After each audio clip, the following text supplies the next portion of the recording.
আসো বাবা, আসো।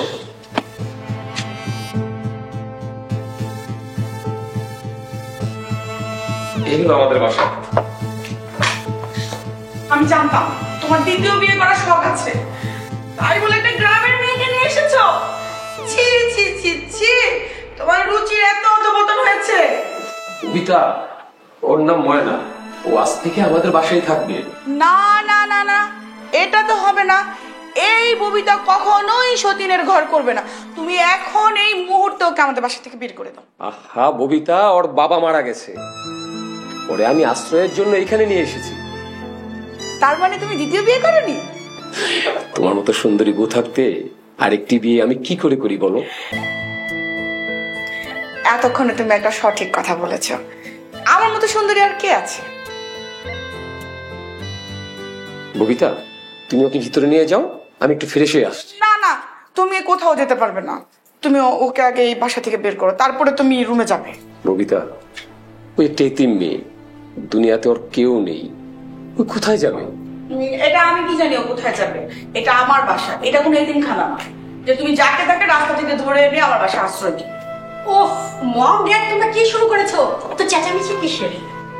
দেখ না, তোর বাবা বাসায় কাকে নিয়ে আসছে, এ বাসাটাকে এতিমখানা বানাতে চায়।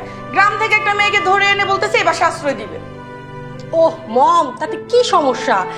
একে আমাদের বাসায় কাজের মেয়ে হিসেবে রেখে দাও। আর শোনো, তোমরা চেঁচামেচি করো না, আমার পড়তে ডিস্টার্ব হচ্ছে। ও কাজের মেয়ে হতে যাবে কেন? কেন হবে না? কেন? এই মেয়ের যদি আমার বাসায় থাকতে হয়, কাজের মেয়ে হয়ে থাকতে হবে। আর না হয় তুমি ওকে যেখান থেকে এনেছো ওই গ্রামে রেখে আসো, যাও। তোমরা মা মেয়ে মিলে এই অনাথ মেয়েটির সাথে যা শুরু করেছো, তোমাদের বিবেক বলতে কি কিছু নেই? তোমার যদি ন্যূনতম বিবেক থাকতো তাহলে তুমি এই মেয়েটাকে বাসায় নিয়ে আসতে না। চাচা, আমার আপনাকে বাড়িতে কাজের মেয়ে হয়ে থাকতে কোনো আপত্তি নেই, কিন্তু আপনি আর চাষির লগে ঝগড়া করেন না। তোমাদের বাড়াবাড়ি আমার আর ভালো লাগছে, যা খুশি করো।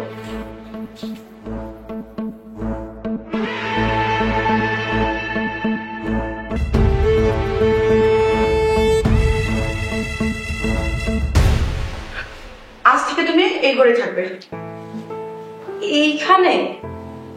এত অবাক হওয়ার কি আছে? তুমি ভুলে যেও না তুমি এবারে কাজের মেয়ে। জি চাচি, আপনি যা কইবেন। উফ, তুমি আমাকে চাচি ডেকেও না তো। চাচি ডাক শুনলে গায়ের মধ্যে আগুন জ্বলে।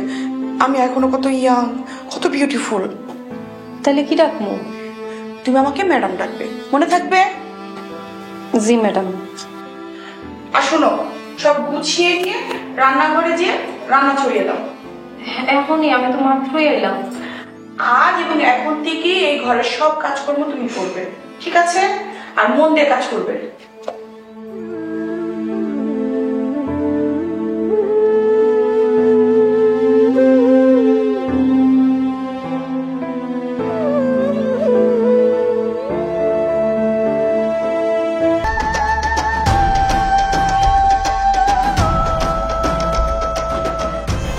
এই, তোমার নামটা কি জানো? ময়না। আচ্ছা ময়না, তুমি আমার এই আইফোনটা রাখো তো। এটাই আইফোন? ইয়েস, এই আইফোন আমার বয়ফ্রেন্ড আমাকে গিফট করেছে। এখন থেকে কি এটা আমি চালামু? হোয়াট? তোমার কি মাথা খারাপ হয়েছে? তোমার মতো গ্রাম্য খ্যাত মেয়েকে আমি আইফোন চালাতে দিব? তাইলে এই ফোন আমারে দিছেন কেন? আমার মম আমার ফোন চালানো পছন্দ করে না। এই ফোনটা যেন নিরাপদে থাকে তাই তোমার কাছে রাখতে আসলাম। আমার যখন দরকার পড়বে তখন আমি নিয়ে যাব। কিন্তু ম্যাডাম যদি জানতে পারে যে আমার কাছে ফোন আছে? তাহলে আর কি, তোমাকে এই বাড়ি থেকে লাথি মেরে বের করে দিবে। ম্যাডাম, আপনার ফোন আপনি নিয়ে যান, আমি এত বড় রিস্ক নিতে পারবো না। শোনো, মম আমার কথা তোমাকে এই বাড়িতে আশ্রয় দিয়েছে। মমকে যদি আমি কাজের লোকের কথা না বলতাম তাহলে তুমি কি এই বাড়িতে থাকতে পারতে না। যেহেতু আমার জন্য তুমি এই বাড়িতে আশ্রয় পেয়েছো, সেহেতু আমার কথা মতো তোমাকে চলতে হবে। ঠিক আছে, এই ফোনের কথা কেউ জানবো না। খবরদার, কেউ ফোন দিলে কল রিসিভ করবে না। আচ্ছা ঠিক আছে, আমার অনেক ঘুম পাইছে, আমি ঘুমাইতে গেলাম।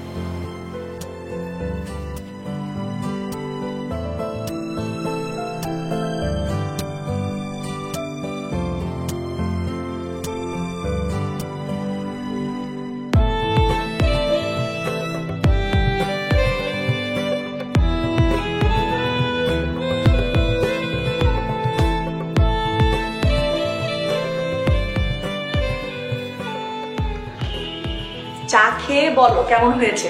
আজকে আমি নিজের হাতে তোমার জন্য চা বানিয়ে এনেছি। বাবা, সূর্য আজ কোন দিক দিয়ে উঠলো? এইভাবে বলছো কেন? বিয়ের প্রথম দিকে আমি তোমার জন্য কি কম চা বানিয়েছি নাকি? তখন তো নতুন বিয়ে হয়েছিল, তাই। এরপর তো অনেকগুলো বছর পার হয়ে গেল, নিজের হাতে কিছুই করনি। তুমি শুধু শুধু রাগ করছো। আচ্ছা যাক, এই ময়নার কি খবর? তুমি ওসব নিয়ে চিন্তা করো না, ময়নাকে আমি সবকিছু বুঝিয়ে দিয়েছি। চিন্তা করলাম যে কালকে এসেছে, আজকে একটু রেস্ট নেক, স্টোর রুমে ঘুমাচ্ছে। কি বলো? আমাদের বাসায় এতগুলো রুম থাকতে ময়না স্টোর রুমে ঘুমাবে কেন? ওই রুমগুলো তো হচ্ছে আমাদের গেস্টদের জন্য, আর ও তো বাড়ির কাজের মেয়ে, ও তো স্টোর রুমে ঘুমাবে, আর কোথায় ঘুমাবে?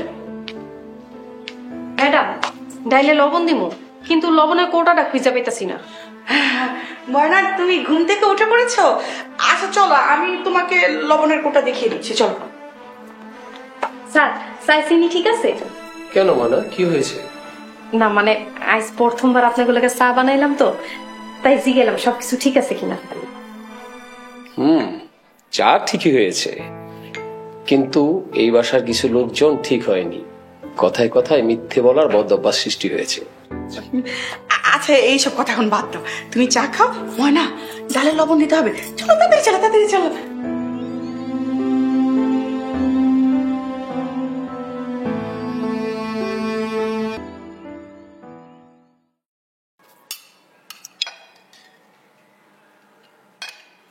তোমার কি হয়েছে বলো তো? হ্যাঁ, খবরের কাগজ পড়ার নেশায় ধরেছে তোমাকে। খাবারের টেবিলেও তুমি খবরের কাগজ নিয়ে বসেছো। আসলে বিজনেসম্যান হয়ে ব্যাপার না পড়লে দেশ বিদেশে খবর রাখো কি করে? এই দেখো না কি লিখেছে, ফেসবুকে প্রেম, অতঃপর বয়ফ্রেন্ডের হাত ধরে এক যুবতী মেয়ে পালিয়েছে। রাখো তোমার এইসব খবর। আমাদের মেয়ে পপিকে দেখো, কত লক্ষ্মী মেয়ে, কলেজে পড়ে, তারপরও এখনো পর্যন্ত ওকে ফোন দেয়নি। তাতে আমার মেয়ের কোনো কষ্টই নেই। হ্যাঁ ড্যাড, আমার তো কোনো ফোনই নেই। থাক, মন খারাপ করে না বাচ্চা। তুমি ভার্সিটিতে উঠলে তোমাকে আমি দামি ফোন কিনে দিব। ওকে মম। দেখেছো আমাদের মেয়ে কত লক্ষ্মী মেয়ে। হ্যাঁ, তা তো দেখতেই পাচ্ছি, যেমন মা তেমন মেয়ে। ম্যাডাম, এই যে মাংস রান্না শেষ। ও আচ্ছা, শেষ? সবার পাতে বেড়ে দে।